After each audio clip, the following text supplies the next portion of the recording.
இன்னைக்கு மீண்டும் இயல்பில் அகத்திய பெருமானம் சாப்பிட்றதுக்கு அழைச்சி அவரை அமர வச்சு அவர் சாப்பிடையில பார்க்கலையும் அவன் நம்மளோட சில நேரங்களில் அவங்களோட முன்னோர்கள் மூத்தவர்களோட ஞாபகமானால் அவங்களுக்கு வரலாம்.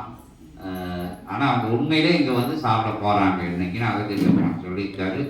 இங்கே பூஜை பண்ணிட்டு வரையில நூல்தாங்க சீடம் காட்சி தெரிஞ்சிருக்கு. எல்லாமே அங்கே இருந்து உள்ள நீர்நிலைகள்ல இருந்து எல்லாம் முன்னோர்கள் மூத்தோர் பித்திருக்கள் நற்கரி மோட்சகரி முக்திகடையா அடைய ஓடியாந்து இருக்காங்க. அந்த காட்சிகள் வந்து இன்னைக்கு தென்பட்டிருக்கு. உயர்வான பூஜை சொல்லியிருக்காங்க. இன்றைய நாள் பூஜையை வந்ததுக்கு வர வச்சதுக்கு முதல்ல அகத்திய பெருமானுக்கு நன்றி சொல்லிக்கிட்டு, வந்துக்கிட்டே இருக்கீல, நினச்சிக்கிட்டே இருக்கீல, வர முடியாட்டாலும் நீங்கள் வீட்டில் இருந்து நினச்சிக்கிட்டு இருக்கீல, அதிகாலையில் பிரம்ம முகூர்த்தம் கட்டாயம் வந்து அந்த விளக்கேற்றி வழிபாடு முதல்ல பண்ணணும். பண்ணிட்டு இறை சபையை பற்றி 2 பேர்கிட்ட கட்டாயம் 4 பேர்கிட்ட 10 பேர்கிட்ட சொல்லிக்கிட்டே இருக்கணும். அதான் உங்களோட இது அப்படின்னு சொல்லி உங்களுடைய பரிகாரங்கள் அதுக்குள்ள வச்சு உயர் நம்பிக்கையோட பயணப்படையில எல்லா விஷயங்களும் படிப்படியாக அகற்றப்படும் அப்படிங்கிறத சொல்லி, சபையில இவ்வளவு அதிசயங்கள் நமக்கு நடக்காதா அப்படின்னு நினைக்கணும். கொஞ்சம் காலதாமதமாகலாம், ஆனால் நடந்து முடிஞ்சிடும் எல்லா விஷயங்களும். நம்பிக்கையோட பயணப்படணும். இப்போ நம்ம வருடமா செஞ்ச மாற்று வேற்று நிலைகளை எல்லாம் ஒரே நாளில் வேற இருக்கணுங்கிறது கஷ்டம்.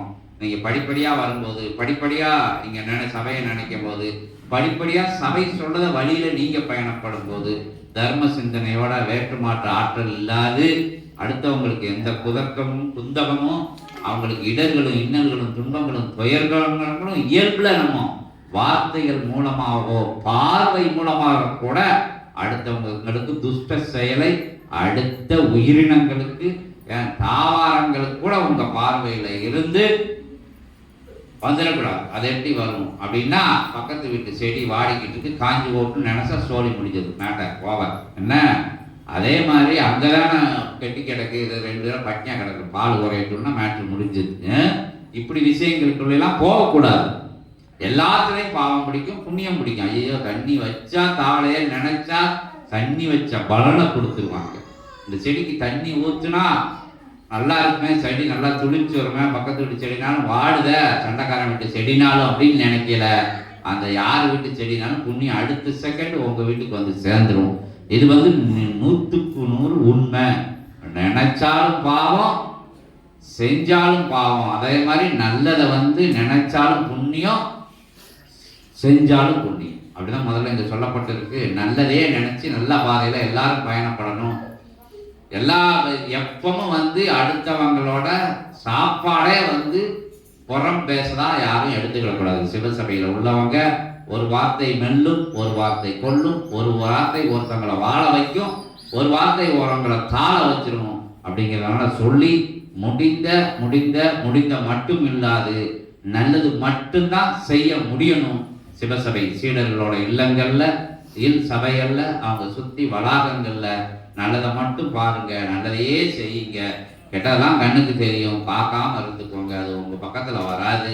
அதை போய் பார்த்துக்கிட்டு அதுக்குள்ள போய் விளையாடையெல்லாம் நினைவு உங்ககிட்ட விளையாடிடுவோம்னு சொல்லி அற்புதமா பயணம் மேற்கொள்ளுங்க. சித்தர்கள் உங்க வீட்டுல இருப்பாங்க, சிவ சூட்சமும் உங்க வீட்டுல இருக்கும், இறையாற்றல்கள் வளம் வரும். உங்க குலதெய்வம் உட்கார்ந்து அனுக்கிறவங்களுக்கும் இன்றைய நாள்ல உங்க முன்னோர்கள் மூத்தவர்கள் எல்லாம் வந்து உணவு இருந்தக்கூடிய அற்புதமான நிகழ்வை பார்ப்பேன். அகத்திய பெருமான் நம்மளோட வந்து இன்னைக்கு சாப்பிட இருக்காரு. அவரை எல்லா சார்பாகவும் இன்னைக்கு கூப்பிட்டு அவருக்கு உபச்சாரம் பண்ணி அவர் சாப்பிடையில ஒட்டுமொத்த பிரபஞ்சமும் அவருக்குள்ள இருந்து சாப்பிடும் அப்படிங்கிறத சொல்லி அற்புதமான நேரத்திலே வந்திணைந்த அற்புதமா இன்னைக்கு வந்து வந்தவங்கள்ல கொஞ்சம் கூட வந்திருக்க ஆட்கள். அது வந்து என்ன சித்தம், இறை சித்தம் தான். அது எத்தனை பேர் வந்தாலும் ஆனந்தப்படக்கூடிய சபை இது. திடீர்னு வந்துட்டாங்களே, அப்படி வந்துட்டாங்களே, இப்படி வந்துட்டாங்களே, இங்கே வந்துக்கிட்டே இருக்கணும். அப்படிதான் சபையோட எண்ணம். இங்கே வந்துக்கிட்டே இருக்கணும், சாப்பிட்டுக்கிட்டே இருக்கணும், போய்கிட்டே இருக்கணும். அப்படிங்கிறதான் இங்கே அகத்தியரோட சிவபெருமானோட சிவசபை சீடர்களோட எண்ணமாகவும் வண்ணமாகவும் இருக்கு. எல்லாரும் வாங்க, எல்லாரையும் வரவழைங்க. இப்படி ஒன்றோட ஒன்றா இணைஞ்சு ஒரு தாய் மக்களா இந்த சிவபுரையில இறைவனோட குல வழியில இங்க இறை குலம் தான் அங்க இருக்குது. எல்லாருமே வேற எந்த குலமும் கிடையாதுன்னு அகத்திய பெருமான் சொல்லியிருக்காரு. எல்லாமே இறை குல மக்களா இருந்து உயர்குல மக்களா இருந்து உயர்வான சேவைகளை இறை நிலையோட செஞ்சு வரணும். அன்பை மட்டும்தான் ஆயுதமா வச்சிருக்கணும். வேற எந்த ஆயுதத்தையும் எடுக்கக்கூடாது. அங்கிட்டு மூட்டி விட்டு இங்கிட்டு மூட்டி விட்டு அங்கிட்டு சண்டை எடுத்து விட்டு போனை போட்டு அதை போட்டு இதை போட்டு செஞ்சா அது ஒரு நாள் மாறிடும். உங்களுக்கு அன்பை விதைங்க, அன்பை அறுவடை செய்யலாம். அதான் சபையோட முக்கியமான கொள்கைன்னு சொல்லி அது அன்பு வளர விடாமல் சில பேர் வெட்டி விடுவாங்க, தடுத்து விடுவாங்க, சில பேர் என்ன செய்வாங்க. சில பேர் அப்படிங்கிறத விட பிரபஞ்சம் எதிர்த்து ஆற்றக்கூடிய ஆற்றலும் பிரபஞ்சத்துக்கு இருக்கு.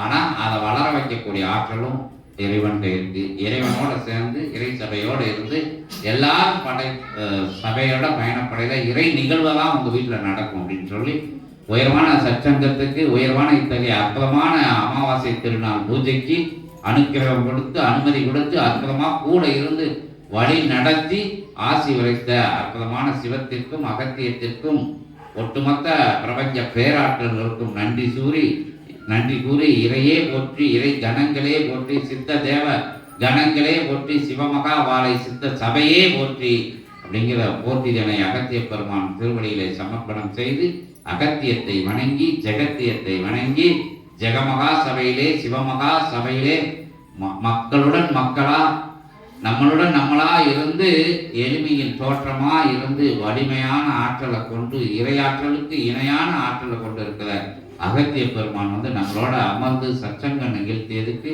அவர் திருவடியை எல்லாரும் சேர்ந்து வணங்கி நன்றி பெருக்கோட வணங்கி நிற்கணும் அப்படிங்கிறத சொல்லி அற்புதமான சந்தர்ப்பத்தை ஏற்படுத்தி கொடுத்த அகத்திய பெருமான் திருவடியை மலர் தூவி மகத்துவம் மிக்க உன்னத பெருமகனை பேராற்றலை புனித நதியெல்லாம் தன்னோட வச்சிருக்கிற புண்ணிய பெருமகா ஆற்றலை இறை கணங்கள் எல்லாம் தன்னோடு வச்சிருக்கிற இறை ரூபனை இறை மகா சித்தனை வணங்கி மகிழ்வோம். ஓம் அகதி சாய நமக ஜெகதி சாய நமக. பேராற்றலை பெருங்கருணை வடிவமே அகத்தியமே ஜெகத்தியமே போற்றியன மங்கள சப்த நிலைகளோடு அகத்திய பெருமானை மகிழ்விப்போம். ஓம் அகதி சாய நமக.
ஒரு நாள் குருட்சேத்திர போதனை நினைவு கூறும் ஆதி சூட்சமங்கள் நிகழ்ந்தேறும் அற்புத பெருமகா சபைதனில் நடந்தேறிய வாசி பெருநாளின் நற்பூஜை கண்ட சித்தனே, உனக்குள் இருந்து அருள்நிலையாய் இறை கணங்கள் எல்லாம் பூஜைகளை கண்டு மகிழ்ந்த தருணம் அகத்தியன் யாம் அகமகிழ்கின்றோம் சித்தனே. ஓம் அகதீசாய நமக. தன் வாழ்நாள் நிலை கொண்ட அத்துணை நாட்கள் முழுவதும் இகலோகத்தில் வாழ்கின்ற நாட்கள் முழுவதையும் அகத்தியனுக்கு பரிசாக தந்தவனே, யாமே பரிசாக அமர்ந்த சபைதனிலே நல்ல ஆசியை வழங்கி வருகின்றோம். ஓம் அகதீசாய நமக. ஜீவ ஏடுகளிலிருந்து ஒவ்வொரு எழுத்துக்களையும் தன் ஆகம நிலைகளாக மாற்றி தன் சரீரத்தை ஜீவநாடியாக மாற்றியவனே, நாடிக்குள் அமர்ந்த அகத்தியன் உமக்கு நல்ல ஆசி வழங்குகின்றோம். ஓம் அகதீசாய நமக. ஆசிகள் பல வழங்கி உன் ஆற்றலுக்குள் அமர்வும் சீடர்கள் யாவருக்கும் அருள்நிலை கண்ட வாசி பெருநாளினுடைய நல்ல ஆசிகளை வழங்கி மகிழ்கின்றோம்.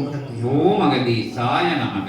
உயர் பூஜை கண்டு உன்னத பூஜை கண்டு ஏற்றுமிகு உயர்நிலையாய் இவனோடு நற்பயணம் மேற்கொள்ள முழுமுதல் நிலையில் அருள்நிலை கொண்ட வாழும் குருவாக இவனை ஏற்று வளம் வர யாவரையும் அகத்தியன் ஆசிகள் வழங்கி மகிழ்கின்றோம். ஓம் அகதீசாய நமக. சச்சங்க பெருவிழாக்களில் கலந்து உயர்நிலை உபதேசம் பெற்று அற்புத இறைமுறை ஆடல்களே இது என்று உன்னதமாய் ஏற்று கலியுகத்தில் இது போன்ற இடமில்லை தலமில்லை, தர்மயுகத்தில் மட்டுமே இச்சபை இயங்கி வருகின்றது என்கின்ற அற்புதமான நிலையோடு ஏற்று வளம் வருகின்ற சீடர்கள் யாவருக்கும் நல்ல ஆசிகள் வழங்கி மகிழ்ந்தெழுகின்றோம். ஓம் அகதீசாய நமக.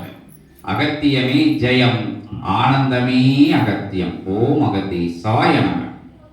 சிவாய நமக. நமச்சிவாய. ஓம் நமச்சிவாய.